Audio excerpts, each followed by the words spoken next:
Hello दोस्तों, मैं नरोत्तम गुजर एक बार फिर से आप सभी का अपने यूट्यूब चैनल नरोत्तम गुजर पर हार्दिक स्वागत अभिनंदन करता हूं।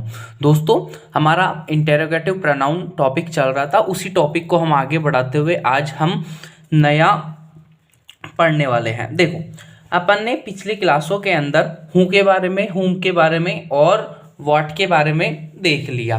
अपन ने देखा कि हूँ तो क्या बनता है, हूँ केवल और केवल सब्जेक्ट के लिए आता है, जबकि हुम किसके लिए आता है, ऑब्जेक्ट के लिए, और व्हाट किसके लिए आता है, सब्जेक्ट और ऑब्जेक्ट दोनों के लिए यूज हो सकता है। और आज की क्लास में हम देखने वाले हैं, देखो सबसे पहले तो अपन बात कर लें हूज, हूंज के बारे में देखेंगे। हूज इंटेरोगेटिव प्रोनाउन के बारे में अपन देख रहे हैं। देखो सबसे पहले मैं बता दूं, हूज हूंज को अपन ने रिलेटिव प्रोनाउन में भी देखा था। उस जगह अपन ने इसका जो मीन निकाला था वो निकाला था एज ए रिलेटिव प्रोनाउन। अपन ने देखा था कि हूंज का जो मीन होता है वो होता है जिसका, जिसकी, जिसका और जिसकी। और जो इसका यूज होता है वो किसके लिए होता है, पोजीशन दर्शाने के लिए। किसके लिए, पोजीशन, किसके लिए, पोजीशन। पोजीशन बोले तो अधिकार दर्शाने के लिए, अधिकार या स्वामित्व दर्शाने के लिए किसका प्रयोग करते हैं अपन, इंटेरोगेटिव प्रोनाउन हूज का प्रयोग करते हैं। फिर अपन बात कर ले हैं जो हूज है, हूज का जो एज ए क्वेश्चन मीनिंग या बोले तो इंटेरोगेटिव प्रोनाउन के तौर पर जो इसका मीन होता है वो होता है किसका, किसकी, किसका, किसकी। और ये इसमें भी इंटेरोगेटिव प्रोनाउन में भी पोजीशन के लिए ही यूज होता है।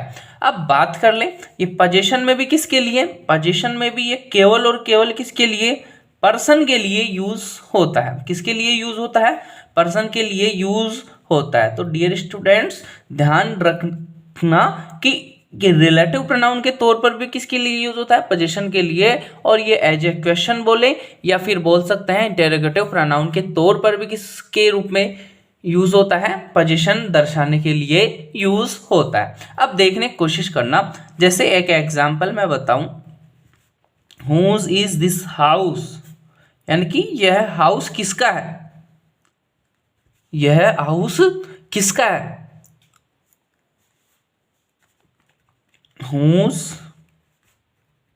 आर दीज कैटल, ये मवेशी किसके हैं, ये मवेशी किसके हैं। अब देखने की कोशिश करना, ये जो यहाँ पर ये इज आया है और यहाँ पर ये आर आया है, ये डिपेंड करता है इसके बाद आने वाला नाउन कौन सा है, इसके बाद में आने वाला सब्जेक्ट कौन सा है, ये इसके ऊपर डिपेंड करता है। इसीलिए देखो ये प्लूरल है, इसीलिए यहाँ पर प्लूरल वर्ब आई है। ये सिंगुलर है, इसलिए यहाँ पर क्या आई है, सिंगुलर वर्ब आई है। तो ये ध्यान रखना। तो देखो इसका जो फॉर्मेट हो गया, क्या हो गया, फॉर्मेट हो गया या फॉर्मूला बोल सकते हैं। क्या हो गया, सबसे पहले तो अपन हुज लिख रहे हैं, फिर अपन बी वर्ब लिख रहे हैं, फिर इसके बाद में जो आपको दिया गया है सेंटेंस में, फिर आप क्वेश्चन वाचक वाक्य लगा रहे हैं। अब देखने की कोशिश करो, देखो हुज में आपको इतना सा ही पढ़ना है, हुज में इतना सा ही। देखो वापस से एक बार रिवीजन कर लो, एज ए क्वेश्चन रहता है जब तो इसका मीन रहता है किसका, किसकी। अब जब ये एज ए रिलेटिव प्रोनाउन रहता है तो इसका मतलब होता है जिसका, जिसकी, और ये अधिकार के लिए आता है और केवल पर्सन्स के लिए यूज होता है। किसके लिए, पर्सन्स के लिए यूज होता है। अब देखने की कोशिश करना, आज हम इस रिलेटिव प्रोनाउन को पूरा पढ़कर इसको समाप्त करने की कोशिश करेंगे। देखो अब नेक्स्ट रिलेटिव प्रोनाउन कौन सा हो गया, विच।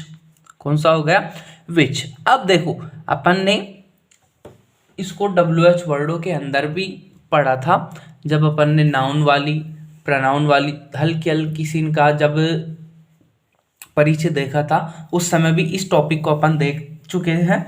लेकिन फिर भी मैं आपको वापस, जब ये इंटरोगेटिव प्रोनाउन टॉपिक आया है तो इसमें वापस से करवा रहा हूँ। देखो विच, विच का जो रिलेटिव प्रोनाउन के तौर पर जो इसका हिंदी मेन होता है वो देखो, जो इसका रिलेटिव प्रोनाउन का जो मीन होता है वो होता है जो। अब बात कर लें, ये सब्जेक्ट और ऑब्जेक्ट, ये सब्जेक्ट एंड ऑब्जेक्ट दोनों के लिए यूज हो सकता है। किसके लिए? सब्जेक्ट और ऑब्जेक्ट दोनों के लिए यूज हो सकता है। और विच का जो एज ए क्वेश्चन, एज ए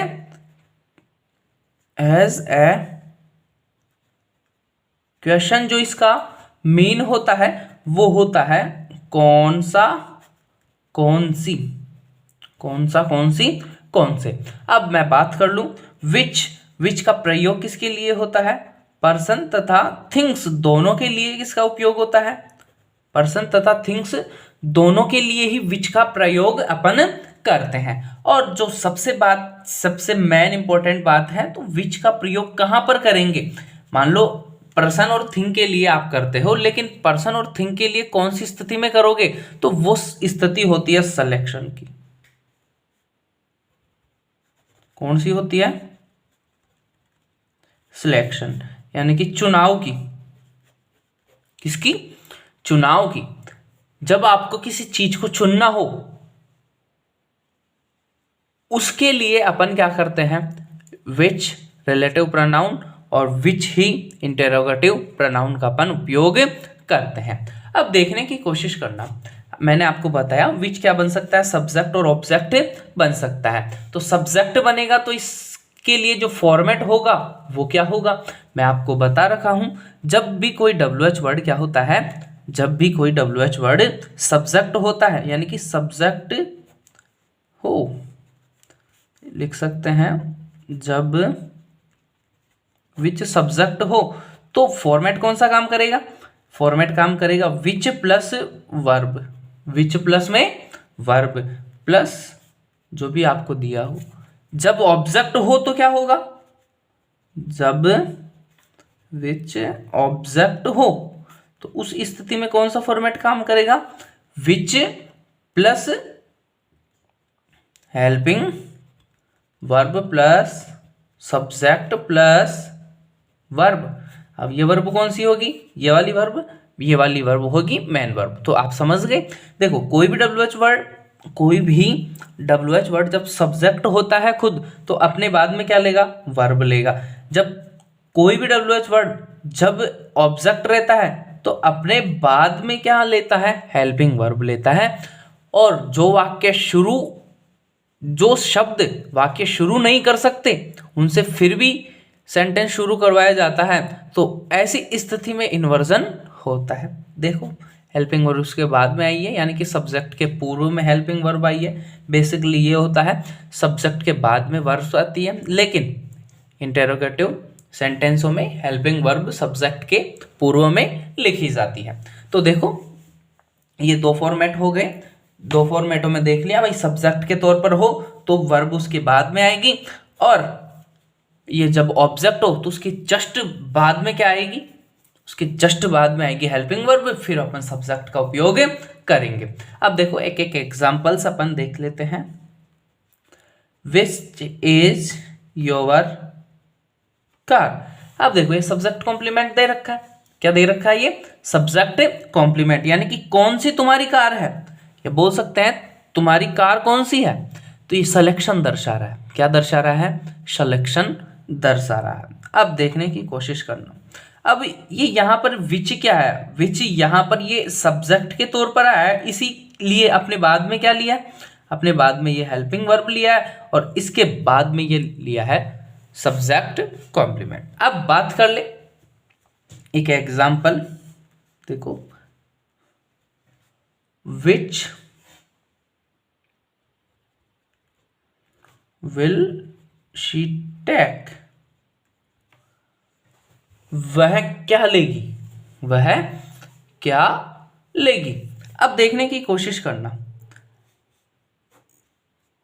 ये सी यहां पर ये सब्जेक्ट आया है, ये विच क्या है? ऑब्जेक्ट आया है, ये क्या आई है? हेल्पिंग वर्ब आई है। तो आप समझ गए होंगे जो मैं आपको समझाने की कोशिश कर रहा था। आज की क्लास में अपन ने इंटेरोगेटिव प्रोनाउन हुज के बारे में तथा विच के बारे में देखा।